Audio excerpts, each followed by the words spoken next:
Okay, so before jumping into my research, my name is Joe Hazzam. I'm the course leader of the now BSc, Digital and Social Media Marketing.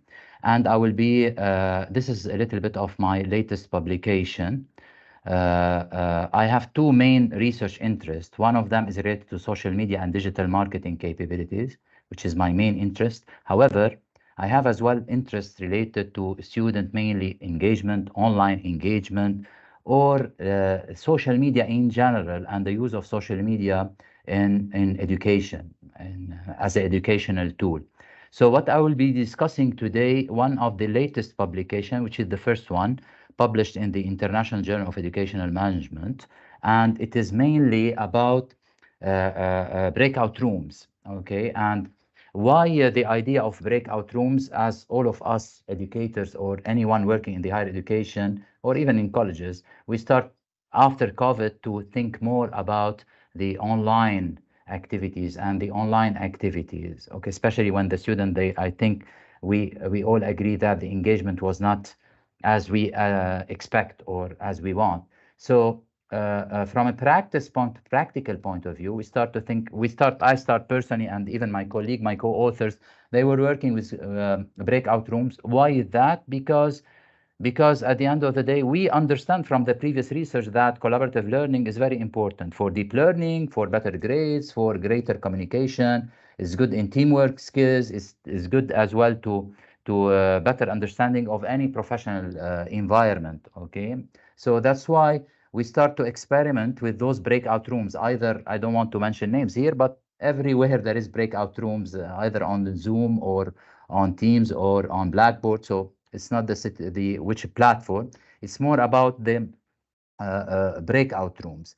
So what we know from the literature, that there is few literature on breakout rooms, online breakout rooms. We know that it's an active learning technique. We know the importance of having such technique because it will facilitate interaction. We know from previous literature in the field that higher interaction means higher engagement, means higher perceived learning, means higher satisfaction. So we know this, okay, and we know that there is a chance to from a breakout rooms perspective, that we can enhance this interaction and we can build a sense of community.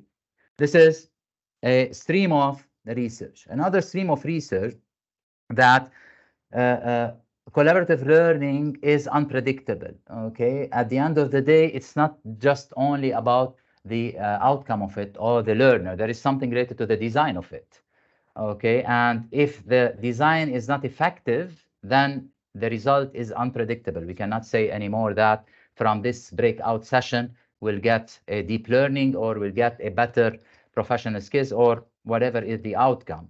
So then based on this design, okay, and based on the learning goals, we identify as well from the literature that some effectiveness of the active learning, like the breakout rooms, it's about the enhancement of engagement. So again, engagement in the middle, a mediator between those activities, the interaction and the outcome, which is either deep learning or any other.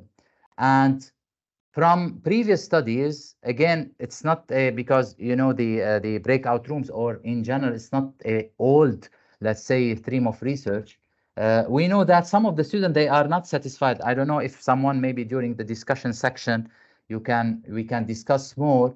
For example, for me, many of the students that they were in the breakout room, they were not satisfied. Okay, and many, they are not engaging, despite we perceive, or we just forecast, or we want them to, because it's a collaborative learning, because they are breakout rooms, small numbers of students, maybe the engagement will be higher. In many cases, the engagement is not higher because the interaction is not higher. And we build actually this generation. We think that this generation, because they are tech savvy, because they were born in the social media environment, they know how to deal with such breakout room or to work online. Okay, however, okay, this is not real from a research point of view. Despite those students, they are familiar with the virtual world and the video meetings. Okay, they are inexperienced as virtual learners. This is what we know from the literature. Okay, so we find that in the there is a research gap from a breakout rooms, and what are those learner attributes that will engage more or interact more in breakout rooms, so the collaborative learning will be highly successful, and then we achieve what we want from this breakout room, which means a deeper learning, better understanding, more interactions. So this is mainly the research gap that during actually the pandemic we identify. Okay, we don't know from a literature point of view what are the learner attributes that could interact more. They have more higher interpersonal interaction in online session. Okay, and we want to understand more if there is a higher interpersonal interaction in those breakout rooms, then the perceived learning is higher. On top of this, we want to understand what will make this interaction. Okay, what drive this interaction? What are the antecedents from a learner attribute point of view, and how this will change between, or it will be moderated between the international student and domestic student. This is the main purpose of the study. So mainly we want to understand the attribute of the learners. Why it's important for us? Because if we know the attribute of the learner, then we can combine those learners together to get the highest benefit of the breakout rooms. We want a higher purposeful interpersonal interaction. We want higher perceived learning. Okay, from a theoretical point of view, I don't know if the majority is aware about the Moore frameworks, and we built on the interaction because at the end of the day, it's a collaborative learning. And we know from Moore framework, which was published long time back. However, we know that there is three types of interaction. Okay, and this interaction will promote collaborative learning, either between a learner and the other learner, which is breakout room will do this job, either between the instructor and the learner, which is again a breakout room may do the job, and between the learner and the content itself. Okay, so we built on Moore framework to build our own research model. Okay, we believe that there is some learner attributes that will drive the interpersonal interaction. And if we have a higher level of interpersonal interaction, it will lead to better perceived learning. And this is in the environment of the breakout room. And those are the hypotheses. From a learner attribute point of view, from the literature, we identify those are the four drivers: technology readiness, extroversion, social identification, and finally, a higher intercultural or communication competence, which is a little bit related to the concept of cross-cultural or cultural intelligence. Those are the four learner attributes that we want to discuss, and we want to check how they relate to the higher interaction and how interaction relates to perceived learning, and what the difference between domestic and international student. This is the methodology. They are full-time student in the United States actually, and we used AMTER to collect the data. We received 664 responses, and which is almost, I cannot say the 50-50. However, 368 domestic and 296 international students, which is fine. Okay, and as you can see here, almost 60% they participate at least in one breakout room every week. Okay, and we collected the data during the pandemic, which breakout rooms, I think they were used by many of the instructors. Okay, and we used pre-existing validated scales, okay, from previous literature, and we used SPSS and Smart PLS to do the data analysis. This is the measurement model usually, and we start always by doing some validity and reliability, internal consistency of the measure. If you look at in the red, you will see what we call average variance extracted. It should be above 0.5, the threshold, and it means in this case, it means all those measures are valid, and they have internal consistency. If you look at their Cronbach alpha, should be above 0.7, and here all the measure again from a composite reliability point of view as well. It's so in summary, internal consistency, reliability, and validity was achieved in terms of measurement. Okay, and this is again another validity measure, discriminant validity, we call it in this case, and all the measures are below 0.8. This is what we call it the hetero-trait monotrait ratio. From a structural point of view, we performed on PLS what we call partial least square to test the hypothesis. And this is the hypothesis 1, hypothesis 2, hypothesis 3, hypothesis 4, 5. The only hypothesis that was not actually supported, and it was, by the way, a surprise for us, is the extrovert.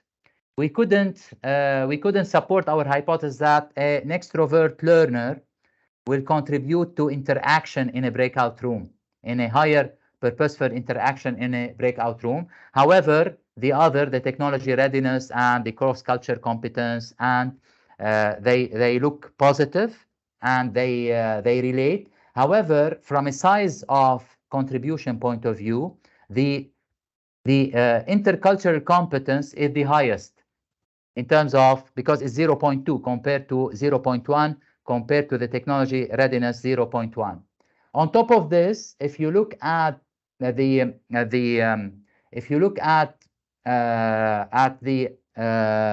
perceived interaction or purposeful interaction and the link to perceived learning, the hypothesis number 5, it is as well highly significant. Okay, and the coefficient is 0.7, which means a very good high significance. Okay, on top of this, when we, as I mentioned at the beginning, I'm trying to moderate to understand the difference between international and the domestic student. We find that the only relationship that is moderated when the student is international compared to domestic is the intercultural communication.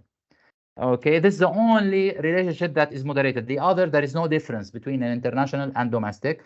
And this is how it looks like. We find out that when the student, they have a low intercultural communication, there is a huge difference in terms of interaction between a domestic and international student. An international student will not interact if they have a low intercultural communication or communication skills.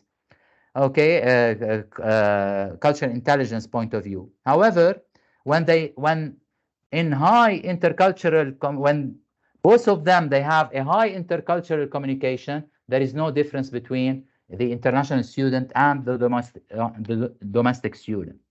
Okay, and this is how you can see it as well from another statistical perspective. If you look at the domestic student, in terms of interactions and purposeful interaction, they have a higher mean, okay, compared to the international, and this is the same in terms of perceived learning. So whenever you have, now I will go a little bit on the practical part because I know that everyone wants more about the practical part. Okay, however, let me just summarize. I summarized in general what all the relationships were positive and significant. However, the extrovert, which is against the literature, it did not relate positively and significantly to higher interaction. The highest contributor to an interaction in a breakout room session is the cross-cultural competence. Okay, and if we look at the only relationship that is moderated between international and domestic is the one that is related to their cultural competence, where in low cultural competence we have a huge difference between international and domestic. They have a higher perceived learning. However, this difference between the two will not have any more effect when we have a high cross-cultural competence. Okay, this is from a finding contribution. From a theoretical point of view, this is the first time in a breakout room we identify learner attribute that will enhance the interaction, and this interaction could predict perceived learning. From a practical application implication point of view, this is what at the end of the day we can do to support if you want to work with breakout rooms in online session. Okay, you can start, and we tried some of what I mentioned here, and it shows a little bit of differences. Okay, but we did not actually, we are planning to do another article later about this. Okay, so you can start by asking the student to share some photos, okay, and some personal media artifacts. Will help to explain their background, their culture, their interest, which not only it will be like an icebreaker, okay, it will help to understand as well when they interact together, okay, what type of engagement they can do together, what type of things they can share based on their culture, especially if you have international student with domestic. And it's a way to engage, make them comment, make them start a conversation, okay, around some common interest. Some of them, for example, we start discussing, let's say, music or football, or and things start to be not only specific to their culture, it become more international. And here you will make it easy, especially as you remember my moderation result, you start to help those students that they don't interact, the one that they have lower cross-cultural competence, start to interact with the other. Okay, another important point, and there is a little bit of research behind it. You can use some experienced student equally in different breakout room. This is very important because those students, they have previous breakout room, let's say, experience. We know them that they have a good cross-cultural competence and they interact more. So you don't put them in one breakout room. You try as much as you can to assign them in equally in different breakout room. Okay, finally, a little bit of training on technology use. and and I can say as well from a practical point of view, especially because we had that even here at Staffordshire University during the first semester and second semester, I had huge classes of international students. I think one of the criteria that we can use, or there is what we call cross-cultural or intercultural trainings, and not in the education discipline. However, in the business discipline, there is plenty of articles that they supported that we can enhance cultural intelligence by doing some training on other cultures. And when I mention culture here, I mention everything related to the culture, not only the language, not only, for example, religion, or not only, for example, political system, economy, all of this.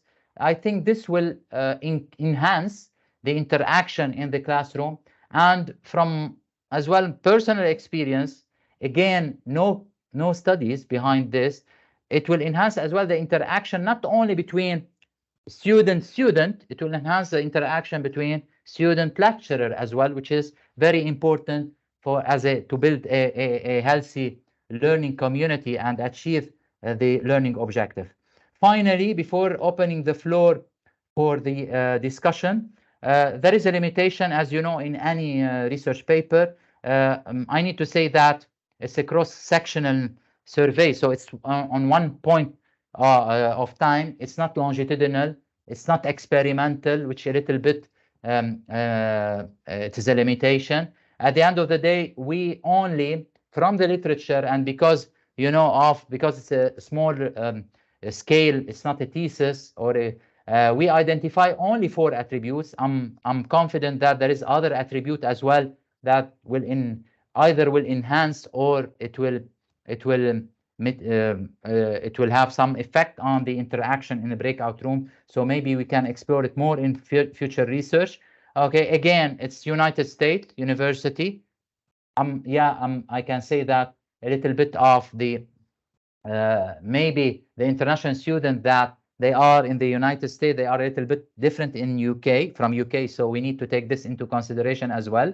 Okay. Another research question that it will be nice to explore during the few coming years, the task design, for example. Okay, so here we combine the learner attribute with the task design. Maybe for some of those task design, things will be different in terms of interaction. Things will be different between international student and domestic student. So plenty of things to do, especially that I don't think that always we will have, especially after the pandemic, after what happened, always will have a component related to in education to online. Maybe not just for education in terms of teaching, maybe during a training, maybe during a webinar, during always breakout rooms is a good option to use. And it's good to understand what are those criteria of a learner and what we can do to enhance the use of such type of technology. I think this is all from my side, and I can open the floor or George for the questions. Thank you very much.